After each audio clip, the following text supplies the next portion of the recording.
Hello student, today we will study historical development of company law in India. Company law की historical development हम पढ़ेंगे कि company law की history क्या थी, वो कैसे इंडिया में आई और उसका जो एस्टैब्लिशमेंट हुआ इंडिया में वो कैसे हुआ। सबसे पहले जो हिस्ट्री थी इंडिया की उसमें हम पढ़ेंगे हिस्ट्री एंड एडमिनिस्ट्रेशन। जो ब्रिटिशर्स थे वो सबसे पहले इंडिया में आए थे जब उन्होंने इंडिया पे अपना कंट्रोल किया हुआ था। उस टाइम वो एक कंपनी को इंडिया में लेके आए थे जिसका नाम था ईस्ट इंडिया कंपनी। उस कंपनी के कुछ एक्ट्स थे, उसको कैसे इस्टेब्लिश किया गया, उस कंपनी को स्टार्ट करने के लिए इन्होंने एक एक्ट को फॉर्म किया था जिसका नाम था the joint stock companies act 1844। It was British who pioneered company legislation in India. The first company legislation in England, believed to be the first in the world, was the Joint Stock Companies Act 1844.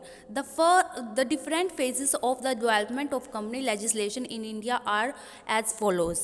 सबसे पहले जो Britishers थे उन्होंने जो अपनी east India company की जो establishment India में की थी उसको वो किस एक्ट के अंडर लेके आए थे, वो था the joint stock companies act 1844। उसके बाद इसमें काफ़ी सारी अमेंडमेंट्स हुई और उसके बाद अलग अलग एक्ट आए इंडिया में। उसके बाद सेकंड जो कंपनी एक्ट आया वो था जॉइंट स्टॉक कंपनी एक्ट 1850। उसके बाद आया 1857, देन 1860, 1866 एंड 1882।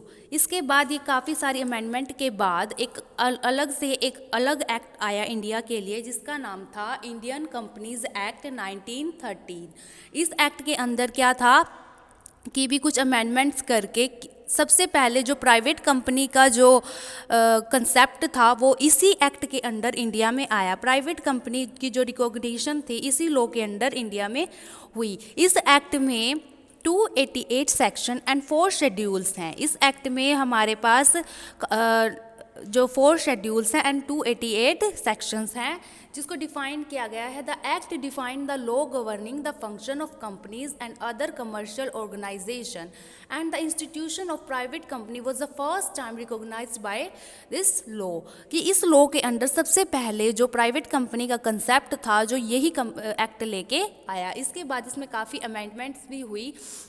काफ़ी अमेंडमेंट्स होने के बाद इसकी नेक्स्ट अमेंडमेंट हुई 1936 में और इसको बाद में रिप्लेस कर दिया गया इंडियन कंपनीज एक्ट 1956 के अंडर आ गया। ये इसको इसके रूप में एक अलग से रिप्लेस कर दिया गया। The act came into force on 1 April 1956 and comprises 658 sections and 13 schedules and many forms. इसमें कई सारी फॉर्म्स हैं, 13 शेड्यूल्स एंड 658 इसके सेक्शंस हैं और ये 1 अप्रैल 1956 में इंडिया में आया। This act was for all practical purpose based on the recommendation of the company law committee 1952। ये 1952 में एक कंपनी बनाई गई जिसका नाम था कंपनी लॉ कमेटी। तो इसके जो चेयरपर्सन थे वो थे CH भाभा। जो इन्होंने इस कमेटी की जो की थी एस्टैब्लिशमेंट की थी और इसे भाभा कमेटी के नाम से भी जाना जाता है। इस कमेटी के अंदर ये जो कंपनी एक्ट आया ये 1956 में आया और ये इंडिपेंडेंस के बाद का हमारा पहला लॉ बोला जाता है। जब भी हमारे पास कोई क्वेश्चन आता है कि इंडिपेंडेंस के बाद हमारा पहला लॉ कौन सा बोला जाता है कंपनी लॉ के अंडर, वो है Indian companies act 1956। This act was for all practical purposes based on the recommendation of the companies act 1952। जो 1952 में ये कमेटी बनाई गई थी इसके रिकमेंडेशन से कंपनीज एक्ट बनाया गया। इसमें ये 658 सेक्शन बनाए गए और 13 शेड्यूल्स एंड मैनी फॉर्म्स हैं। ठीक है, और इसको ऑल ओवर द वर्ल्ड जो है वो लागू किया गया है, अप्लाई किया गया है। इसमें जम्मू कश्मीर, यूनियन टेरिटरी, गोवा, दमन दीव, ये सभी सच एक्सेप्शंस आर मॉडिफिकेशंस कि इसमें भी कुछ मॉडिफिकेशंस की गई हैं। इसके अंडर ये पार्टीज़ भी आती हैं, ये स्टेट्स भी आती हैं, Jammu and Kashmir, union territory of Goa, Daman and Diu. इसके कुछ ऑब्जेक्टिव्स हैं जो हम आगे पढ़ेंगे। Objectives of Indian companies act 1956 to help in the establishment and management of companies on a health and honest basis। कि जो एस्टैब्लिशमेंट है जो मैनेजमेंट में और कंपनी की जो क्या वो किस बेसिस पे हो, वो हेल्दी और ऑनेस्ट बेसिस पे हो, उसमें कुछ भी कॉन्फ्लिक्ट्स नहीं होने चाहिए और कोई भी ऐसी मिसफिसेंस एक्टिविटी नहीं होनी चाहिए जिसको देख के लगे कि ये कंपनी किसी गलत पर्पस के या क्रिमिनल ऑफेंस या किसी भी चीज़ से रिलेटेड किसी भी क्राइम को या गलत चीज़ को करने के लिए बनाई गई है। ये हेल्दी और ऑनेस्ट बेसिस पे होनी चाहिए। Second is to ensure that the affair of company was managed by a consensus to the maximum degree, कि इसमें जो भी ज़्यादा से ज़्यादा जो अफेयर्स हैं, कंपनी अफेयर्स होते हैं, वो मैक्सिमम कंसेशस बेसिस पे होने चाहिए, वो भी जो कंपनी के अफेयर्स हैं। Next is to help the government attain the end of social economic justice and establish a socialist pattern of society.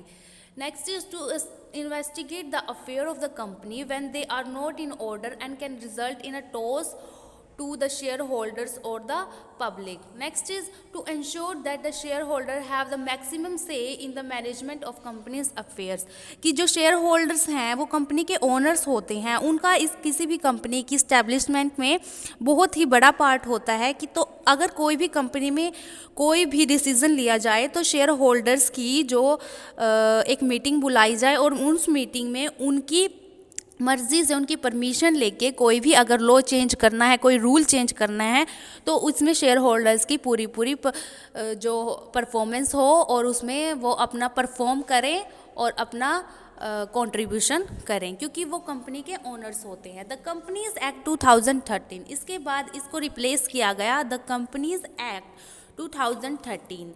ठीक है, तो इसकी रिप्लेसमेंट के बाद जो नेक्स्ट एक्ट आया वो 2013 में आया, जिस एक्ट में हमारे पास 470 सेक्शंस है और 29 चैप्टर और 7 शेड्यूल्स हैं। ये 2013 में इंडिया में आया। The main objective of this company act 2013 is to consolidate and amend the law relating the company so as to provide free access to entrepreneurs to the open global market, ensure transparency, accountability in the working of companies, कि company की working में transparency हो, accountancy हो और वो global market में अपना business को कर सके। इस ऑब्जेक्टिव को ध्यान में रखते हुए सबसे पहले 2013 जो एक्ट आया उसकी एस्टैब्लिशमेंट हुई। इसके कुछ फीचर्स हैं, कंपनीज एक्ट 2013 के जो फीचर्स हैं वो हम आगे पढ़ेंगे। इसमें salient features of companies act 2013, the concept of one person company OPC has been introduced by the act, which means a private limited company having only one person as a member, कि एक private limited company में एक person भी अगर member हो, one person company के नाम से वो अपनी कंपनी को ओपन कर सकता है। जो ये कंसेप्ट है ये 2013 में इसी एक्ट के अंडर आया। The prescribes a uniform financial year that is from 1 April to 31 April for all the companies. एक फाइनेंशियल ईयर, इसकी जो एक फाइनेंशियल ईयर होता है जो 1 अप्रैल से 31 मार्च तक का होता है। इस जो कंसेप्ट को लेके आया वो भी 2013 में ही ये कंसेप्ट आया कि जो फाइनेंशियल ईयर होगा जिसके अंडर जिस ईयर के अंडर एक कंपनी वर्क करेगी यूनिफॉर्मली, वो होगा 1 अप्रैल से 31 मार्च के बीच का जो टाइम होगा उसको हम बोलेंगे financial year. The private companies can have maximum 200 members as against the maximum 50 as provided in the Companies Act 1956। 1956 का जो एक्ट था उसमें एक प्राइवेट कंपनी में मैक्सिमम मेंबर्स 50 थे, बट जो 2013 में जो एक्ट आया उसमें मैक्सिमम मेंबर्स की जो संख्या है वो बढ़ा दी गई है, जो 200 मेंबर्स कर दी गई है कि अब किसी प्राइवेट कंपनी में 200 मेंबर्स भी हो सकते हैं।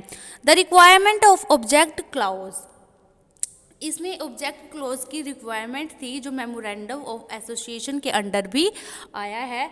नेक्स्ट है a new version relating to the corporate social responsibility CSR has been introduced. इस एक्ट के अंडर एक CSR की जो कंसेप्ट है वो भी आया, कॉर्पोरेट सोशल रिस्पॉन्सिबिलिटी का। हर कॉरपोरेशन का, हर कंपनी का कुछ सोशल रिस्पॉन्सिबिलिटीज़ होती हैं जो उसकी सोसाइटी को लेकर होती हैं, तो उन रिस्पॉन्सिबिलिटीज़ को पूरा करने के लिए भी एक कंसेप्ट कंपनीज एक्ट में इंट्रोड्यूस किया गया, वो भी 2013 में आया। नेक्स्ट है हमारे पास द कंपनीज अमेंडमेंट एक्ट 2015। जो 2013 में के बाद एक इस एक्ट में जो अमेंडमेंट हुई उसको हम बोलते हैं कंपनीज एक्ट अमेंडमेंट 2015। 2015 में इस कंपनीज एक्ट में कुछ अमेंडमेंट की गई, कुछ चेंजेस किए गए। इस अमेंडमेंट के बाद हम इसको कंपनीज एक्ट 2015 बोलते हैं। The parliament has amended the companies act 2030 by the companies amendment act 2015। In all 22 section of the companies act have been amended by the amendment act 2015। जो 2015 था इसमें 22 जो इसमें सेक्शंस थे कंपनीज एक्ट 2013 में, कुछ 22 सेक्शन जो होंगे उन सेक्शंस की जो अमेंडमेंट की गई उसमें कुछ चेंजेस किए गए, वो इस एक्ट के अंडर किए गए। टोटल जो एक्ट थे 2013 में वो थे 658 सेक्शंस, बट उसमें से 22 कुछ एक्ट सेक्शंस हैं हमारे पास जिसमें चेंजेस किए गए, अमेंड किए गए, जो वो इस सेक्शन के अंडर आते हैं, तो इसलिए इसका नाम चेंज करके 2015 कर दिया गया। ठीक है, अब हमारे पास working and administration of company law आता है कि जो कंपनी लॉ है वो कैसे वर्क करता है, कैसे इसकी एडमिनिस्ट्रेशन होती है। द रजिस्ट्रार ऑफ कंपनीज, एक कंपनी का एक रजिस्ट्रार होता है, एक रजिस्ट्रार ऑफिस होता है। किसी भी कंपनी को जब एस्टैब्लिश किया गया जाता है तो उस रजिस्ट्रार के ऑफिस में उसको रजिस्टर्ड किया जाता है। The registrar of companies appointed by the central government in each state, जो भी रजिस्ट्रार होता है किसी भी कंपनी का वो सेंट्रल गवर्नमेंट अपॉइंट करती है। नेक्स्ट है हमारे पास central government. Overall responsibilities for the administration of the companies act rest with the central government. जो सेंट्रल गवर्नमेंट होती है उसका जो एडमिनिस्ट्रेशन का वर्क सिर्फ वही करती है किसी भी कंपनी से रिलेटेड, क्योंकि वो कंपनी के कुछ रूल्स रेगुलेशंस बनाती है। जो कंपनी एक्ट है वो किसके अंडर आता है, सारा का सारा सेंट्रल गवर्नमेंट के अंदर आता है। तो इसमें जो भी एडमिनिस्ट्रेशन होती है, इसके जो भी वर्किंग है वो सेंट्रल गवर्नमेंट करती है। Next is national company law tribunal. इसके लिए एक नेशनल कंपनी लॉ ट्रिब्यूनल बनाया गया है। जैसे कि कंपनी में कुछ ग्रीवियंसेस आती हैं, कुछ केसेस होते हैं, कुछ दो पार्टीज़ के बीच में कोई लड़ाई होती है, कोई कॉन्फ्लिक्ट होती है, उनको सॉल्व करने के लिए कंपनी लॉ ट्रिब्यूनल बनाया गया है, जिसके अंदर अगर आप किसी भी इस ट्रिब्यूनल को अपीलेट ट्रिब्यूनल बोला जाता है। अपीलेट ट्रिब्यूनल में entertain and appeal after the expiry of the said period 45 days from the date for said, but within a further period not exceeding 45 days, it is satisfied the appellate was prevented by sufficient cause from not filing the appeal in time। कि अगर किसी भी party को कोई appeal करनी है तो वो वो अपना अपील 45 डेज़ के अंदर एक कॉपी रजिस्ट्रार ऑफिस में जमा करेगी और एक अपीलेट ट्रिब्यूनल में भी पहुंचाएगी। तो 45 डेज़ के अंदर के बाद के जो पीरियड में उसको एंटरटेन नहीं किया जाएगा उस अपील को। नेक्स्ट है हमारे पास नेशनल फाइनेंशियल रिपोर्टिंग अथॉरिटी। इसके अंडर एक नेशनल फाइनेंशियल रिपोर्टिंग अथॉरिटी बनाई गई है, जो एक एडवाइजरी बॉडी है जो 1956 में बनाई गई थी। ठीक है, इसमें जिसका कंट्रोल होता है वो चार्टर्ड अकाउंटेंट के हाथों में होता है। नेक्स्ट है हमारे पास ऑफिशियल लिक्विडेटर्स। जो लिक्विडेटर्स होते हैं, जैसे कंपनी को जब लिक्विडेट किया जाता है तो इसके कुछ ऑफिशियल लिक्विडेटर्स होते हैं। For the purpose of winding up of the companies by the national company law tribunal will be an official liquidator. जो कंपनी जब किसी कंपनी को वाइंड अप किया जाता है तो इसका एक ऑफिशियल लिक्विडेटर होता है जो सेंट्रल गवर्नमेंट के अंडर ही वर्क करता है। Next is security and exchange board of India, SEBI. The Security Exchange Board of India was set in terms of Security and Exchange Board of India Act 1992. It entrusted with the task of protecting the interest of investor in securities and promoting the development of the regulation and the task security market by the measure as it think fit, कि जो companies के कुछ securities हैं, exchange board है जो ये क्या करता है, ये एक्सचेंज बोर्ड क्या करता है, प्रोटेक्ट करता है इन्वेस्टर के इंटरेस्ट को, ताकि इन्वेस्टर्स के साथ कुछ धोखाधड़ी ना हो, उनके साथ कोई चीटिंग ना हो और उनको गलत तरीके से कंपनी के जो मैनेजर्स हैं उनका यूज़ ना करें। ठीक है, उस चीज़ को इन्वेस्टर के प्रोटेक्शन के लिए इस एक्ट को बनाया गया और जिसके अंडर सेबी की एस्टेब्लिशमेंट हुई। इसके बाद आता है हमारे पास स्पेशल कोर्ट। स्पेशल कोर्ट में क्या है, section 2 according to section 10 the court has the jurisdiction in the matters arising under this act is a high court having jurisdiction in relation to the place where the registered office of the company is located. जो company law है इसके अंदर एक special court होता है। अगर किसी party को या कुछ ग्रीवियंसेस होते हैं, कुछ अपील्स होती हैं, तो इसको एक स्पेशल कोर्ट ही जो डील करता है और वो स्पेशल कोर्ट सेंट्रल गवर्नमेंट के अंडर वर्क करता है। ठीक है, ये हाई कोर्ट के अंडर आता है। High court it may deem to be called for, जो हाई कोर्ट होता है उसको हम इसका स्पेशल कोर्ट बोलते हैं। It should be kept in mind that some matters may be solved by the civil courts, कि कुछ मैटर्स तो सिविल कोर्ट, जो वहाँ का सिविल कोर्ट होता है उसके अंदर सोल्व किए जाते हैं, पर कुछ एक एग्जाम्पल होते हैं। For example a suit in respect of personal right of share holders, directors etcetera, और suit for the compensation for misfeasance और breach of trust can rightly be entertained by the civil court. जो civil court के under आते हैं वो तो ये cases आते हैं, पर इसकी एक स्पेशल कोर्ट होती है जो सेंट्रल गवर्नमेंट के अंडर वर्क करती है। अगर सेंट्रल गवर्नमेंट चाहे तो वो एक सिविल कोर्ट और स्पेशल कोर्ट के अंदर अपने जो केसेस को सॉल्व कर सकता है रिलेटेड टू कंपनी लॉ। ठीक है, आपका ये टॉपिक ख़त्म होता है यहाँ पर। आपका इसके साथ ही आपका फर्स्ट चैप्टर भी इसके साथ ख़त्म होता है। Thanks for watching.